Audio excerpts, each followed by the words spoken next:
जय सीएलसी। मैं Mrs Ramesh Devi, lecturer in English, posted at GSS Silanwad, block Ladnun, and mother of Mahima Chaudhary and Harshi Chaudhary.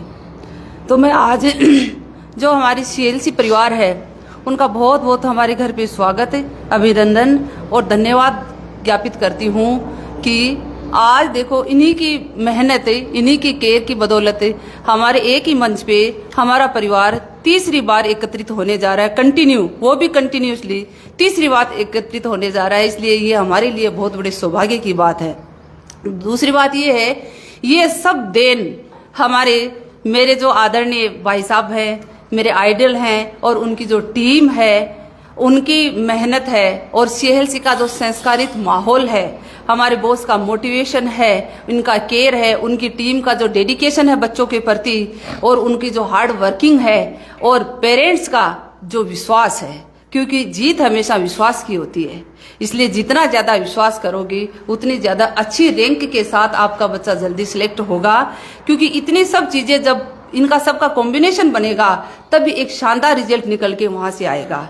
इसलिए मैं कहना चाहूंगी इस मंच के माध्यम से, जो हमारे नेक्स्ट एस्पिरेंट्स हैं नीट और जेई के, जो बच्चे कुछ मार्जिन से रह गए हैं उनको भी, और उनके पेरेंट्स को, गार्जियंस को भी मैं यही मंच के माध्यम से कहूंगी कि इतना ज्यादा घबराने की कोई आवश्यकता नहीं है। जैसे हम जैसी मिडिल क्लास जो फैमिली है, वो वहां सीएलसी से 3 डॉक्टर वो भी कंटिन्यू सिलेक्ट करके ला सकते हैं, और वो ऐसे लगता है जैसे बच्चे स्कूलिंग कर करके निकल रहे हैं नीट पे। आराम से ला सकते हो, लेकिन उसके लिए क्या चाहिए? एक बहुत ही अच्छा सा माहौल चाहिए, बहुत अच्छा एक सुरक्षित और जहाँ केयरफुल शिक्षा है, संस्कारों के साथ जहाँ शिक्षा है, जहाँ मोटिवेशन मिलता है, वहाँ बच्चे को अपन छोड़ेंगे, एक सुरक्षित हाथों में बच्चों को सौंपेंगे, वहाँ तब जाकर के हमें ये इतना शानदार रिजल्ट मिलेगा।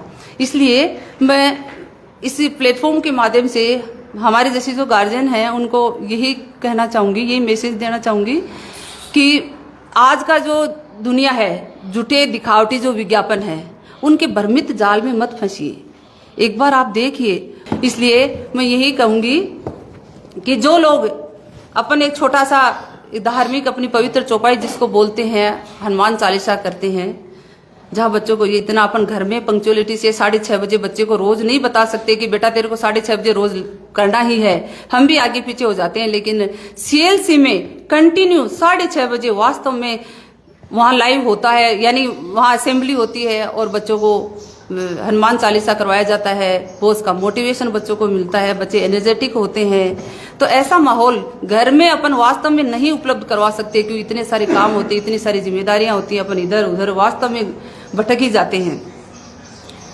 तो और जो इतनी मतलब जो अच्छी सी अपनी चौपाई दो अपन बोलते हैं, उसके लिए भी जो लोग बोल देते हैं, नेगेटिव कमेंट कर देते हैं, तो वो जिनको खुद को बोलने के संस्कार नहीं है, बच्चों को मैं मानती हूँ क्या संस्कार देंगे? जो खुद नेगेटिव इतनी बड़ी बात बोल देते हैं। और ये मार्केटिंग की जो दुनिया है, उसमें 4 किताबें लाके रट के कोई भी पढ़ा देगा, लेकिन संस्कार मार्केट में नहीं मिलते, वो या तो परिवार में मिलते हैं या फिर सीएलसी जैसी संस्था में मिलते हैं। इसलिए जो भ्रमित विज्ञापन होते हैं, जो भ्रमित जो जाल होता है, उसमें कभी नहीं फंसना है अपने को। और जो मेरे जैसी जॉब करने वाली जो मेरी सिस्टर्स हैं, मेरी बहनें हैं, जो ये सोच रही हैं कि मैं भाई जॉब करूं कि बच्चों को पढ़ाऊं, बच्चों के साथ रहूं, घर का काम करूं, लेडीज के खूब सारे काम होते हैं, इसलिए कोई डरने की आवश्यकता नहीं है, कभी सीसीएल लेने की आवश्यकता नहीं है आपको, कभी किसी प्रिंसिपल को कहने की जरूरत नहीं है कि मेरे को बच्चे के साथ रहना, मुझे सीसीएल दो, इतनी रिक्वेस्ट करने की कोई आवश्यकता नहीं है। क्योंकि मैंने तो खुद ने देखा है, जब मैंने महिमा को डाला तो मैं 3rd ग्रेड थी, बाड़मेर पोस्टेड थी, और मेरे बड़े भाई साहब के सानिध्य में आई, इनको काम करते हुए देखा, और फिर मेरे को लगा कि वास्तव में इंसान को रुकना तो नहीं चाहिए। अपन भी चलो, जैसे बॉस बोलते हैं बच्चों को भी, बच्चे डिप्रेस्ड इसलिए नहीं होते सीएलसी में क्योंकि डिप्रेस्ड होने का मौका नहीं मिलता बच्चों को। शाम को इतने अच्छे से माहौल बनाते हैं असेंबली में बॉस कि दे दे बछेड़े, बढ़ा दे फुटबॉल है। तो मैं सोचती कि भाई देखो, ये लोग जो इंडिया वर्ल्ड लेवल की एग्जाम है, जेई और नीट है, उसको इतना इजी से ये बछीड़ दे देते हैं, फुटबॉल बना देते हैं। अपने भी आरपीएससी का एक बार फिर देखो ट्राई करते हैं, अपन भी बछीड़ मारेंगे।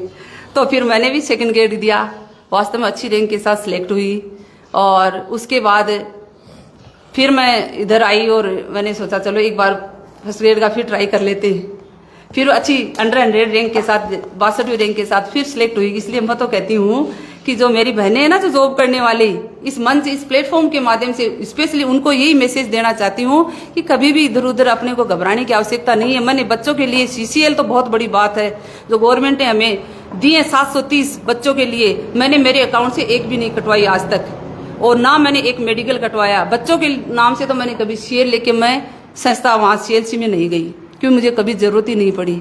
हमारे बड़े भाई साहब मेरे से ज़्यादा एनर्जेटिक है आज भी, और मेरे से ज़्यादा अच्छा मोटिवेशन बच्चों को दे सकते हैं, इतना अच्छा एनर्जेटिक बना सकते हैं अपनी पूरी टीम और बच्चों को, तो हमारे जाने की कहाँ जरूरत है। बात रही मॉनिटरिंग की, मॉनिटरिंग तो अपन घर में बैठे भी आराम से कर सकते हैं, क्योंकि बच्चा जैसे ही कैंपस में एंटर होता है मैसेज आ जाता है कि बच्चा एंटर हो चुका है आपका। और मेरे बच्चे का तो वास्तव में मैंने इतना अच्छे से नोट करके रखती हूँ कि सुबह 6:48 से लेके 6:53 के बीच में रोज एंटर होता था। इन 6 मिनट 5 मिनट के गैप के अंदर ये रोज एंटर हो जाता था।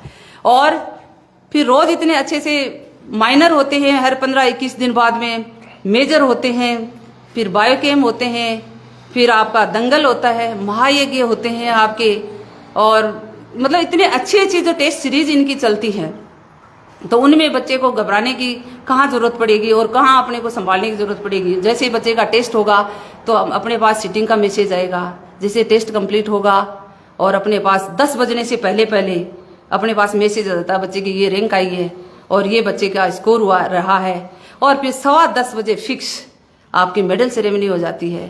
तो इससे बढ़िया माहौल आप अपन घर में कभी नहीं दे सकते बच्चे को।